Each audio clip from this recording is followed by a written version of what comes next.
បាទសួស្តីបងប្អូនអរគ្នាបាទឥឡូវនេះយើងមកធ្វើពីវិធីឆាទ្របសាច់ជ្រូក3ជាន់ចិញ្ច្រាំដំបូងឡើយគឺយើងត្រូវដុតទ្របឲ្យឆ្អិនសិនដុតសម្បកឲ្យឆ្អិនដើម្បីងាយស្រួលបក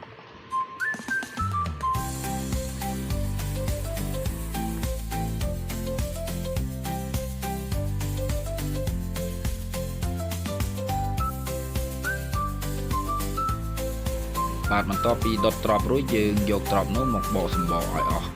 ចេញបន្ទាប់មកយើងយកវាមកឆា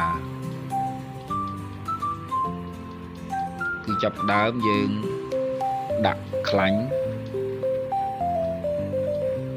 រួច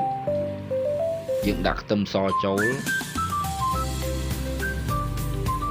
បន្ទាប់ពីដាក់ខ្ទឹមសហើយយើងរំលីងខ្ទឹមសនោះឲ្យឡើងឈ្ងុយសិន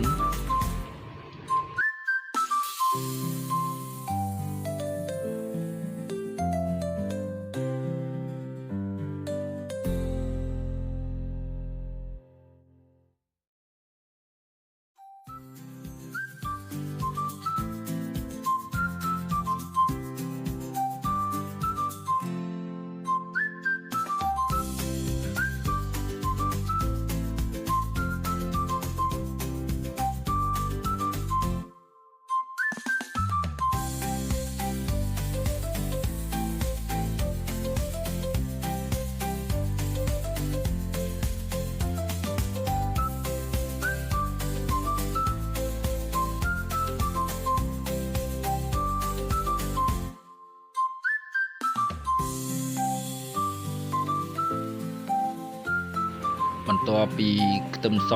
ឈ្ងុយហើយយើងដាក់សាច់ជ្រូក3ជាន់ចូល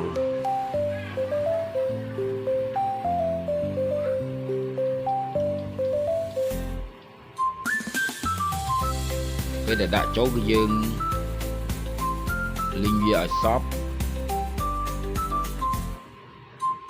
បន្ទាប់មកចាំយើងដាក់គ្រឿងចូលដាក់គ្រឿងមានដូចជាខ្ទឹមស្ករសអំបិលនិងប៊ីចេង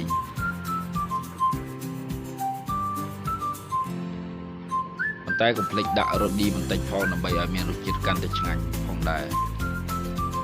តែអាស្រ័យលើបងប្អូនអាចភ្លក់បន្ថែមទៀតបើស្ទើរគ្រឿងបងប្អូនអាចថែមបន្តិចទៀតជាការស្រេច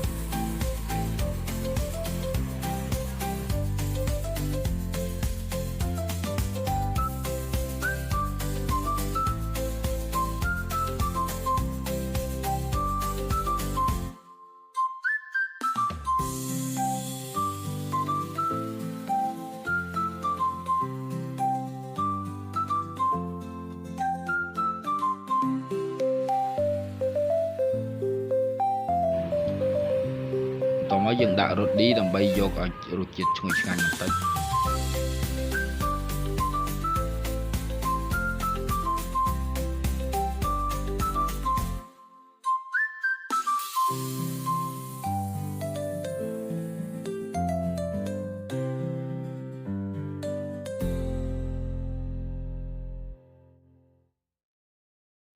បន្ទាប់ពីរំលីងសាច់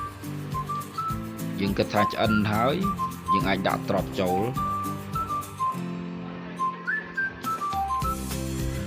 តោះមកយើងត្រឡប់វាឲ្យចូលជាតិគ្នាសិន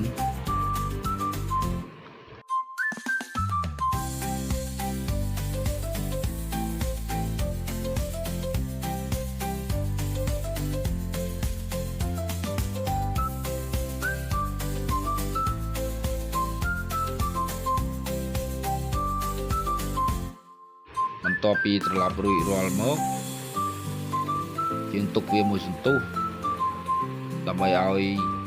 សាច់និងទ្របចូលជាតិគ្នារួចមកយើងដាក់ខ្ទឹមស្លឹកខ្ទឹមចូល